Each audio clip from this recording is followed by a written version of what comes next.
Hey, everybody. Welcome into the Mile High Hockey Podcast. Will Peterson is out with what is being described as a lower body injury. Not exactly sure, but no, he's off. And I'm getting a chance to ride solo with you. I did this for the last couple of years doing the Mile High Hockey Podcast all by myself. So here we go. You get me.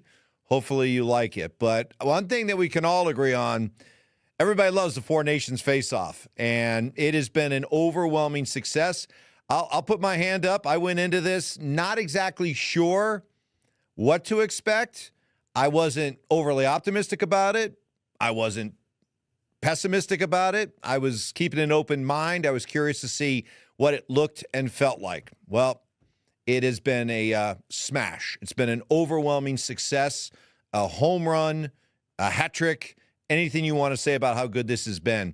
And it's been so good because the players have embraced it. The players love it.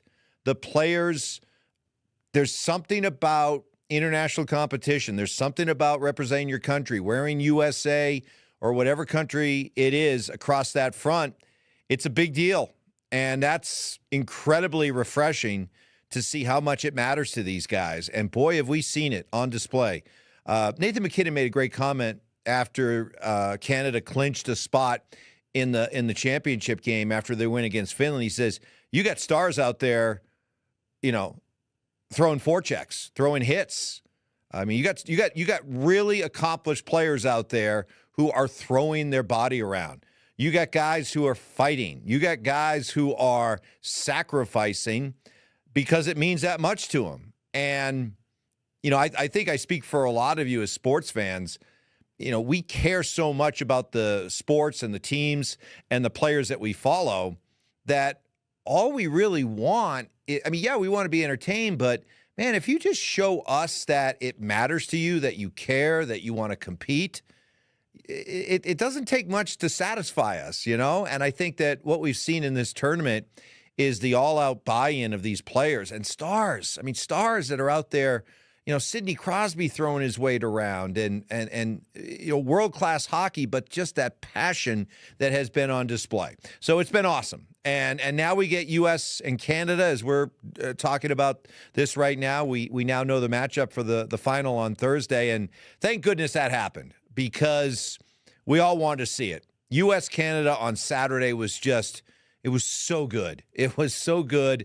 The ratings reflected it. The most watched non-Stanley Cup final game in the NHL since 2019. So it caught people's attention. I think the number is going to be even higher on Thursday because people want to see more of this. Maybe people heard about it, missed it. They'll tune in. So it's awesome. It's the matchup we all wanted to see. And I'll be curious to see how Team USA comes out and plays. Can they match that same kind of emotion that they had in that game? They were just at a fever pitch. You could tell how hungry Team USA was, having not beaten Canada in a best-on-best game since 2010. So it had been a long time. And so you saw a very hungry U.S. team. And to see them out there and the Tkachuk brothers setting up and doing the fights right at the beginning, Charlie McAvoy blowing up Connor McDavid, it showed a level of passion and commitment from Team USA that I think caught Canada off guard. And then what makes this matchup on Thursday so fascinating to watch is, okay, Canada, they lost. It wasn't a blowout game, but the way they lost, that's kind of a gut check type game coming up on Thursday. It's kind of the proverbial test your manhood type of game because the U.S. really took it to them with their aggression, their physicality, bottling up Canada's best players. And so we'll see how Canada responds. But, here to talk about the tournament, one thing that's come to mind for me watching this is how much of a boost this has been for the NHL. And I thought going into this four-nation face-off, I was a little bit skeptical about whether or not it was all worth it, okay? Because you're talking about an exhibition. You're talking about taking your players away from the teams that they play for and having them play what we've found to be a very intense level of hockey. subject themselves to injuries, which is a huge storyline right now, especially for Team USA. And would it be worth it, you know?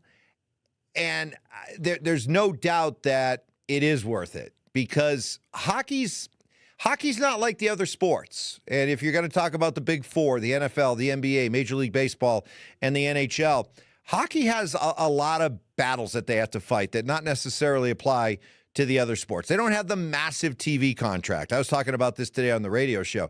The NBA is jumping into a new contract next year, TV contract, worth $7 billion. $7 billion, okay?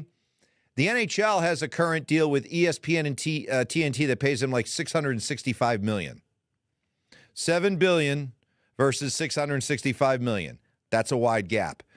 The NHL, they're of all the major sports, they're more dependent on attendance than any other sport. So to be able to get the boost that they've gotten from this tournament and the attention that it has brought to their players, and maybe even some casual sports fans who've been caught up in what's going on with this tournament and the buzz it's created.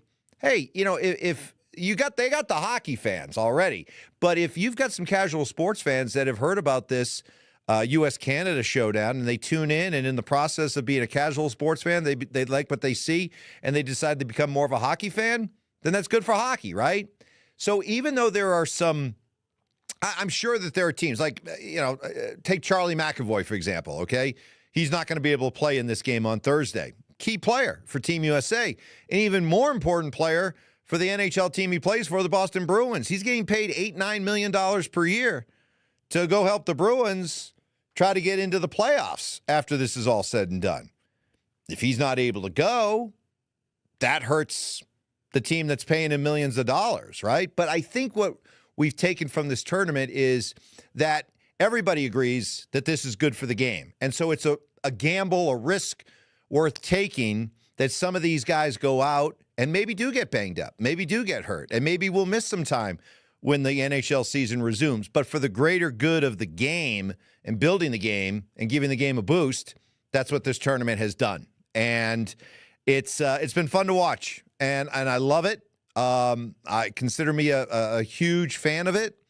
There's something about international play. And the beauty of this, too, is that this is something that's not going anywhere. For all the complaining about the NBA All-Star Weekend, justified, by the way, Pro Bowl, all that kind of stuff, we don't have to worry about that with the NHL for a while. 2025 next year, we got the Olympics. 2026, we're going to have the World Cup. So we're going to settle into a nice groove where every other year you're going to get this kind of international, fever when it comes to the break during the course of the long hockey season. And I think we could all feel pretty confident that, you know, this is something that's not going to go away. You know, that especially as you add more countries into it with the World Cup format, definitely the Olympic format, you're going to see even more NHL players get a chance to play for their country, which they clearly enjoy. So we got the matchup we wanted. It had to be Team USA and Canada. It had to be.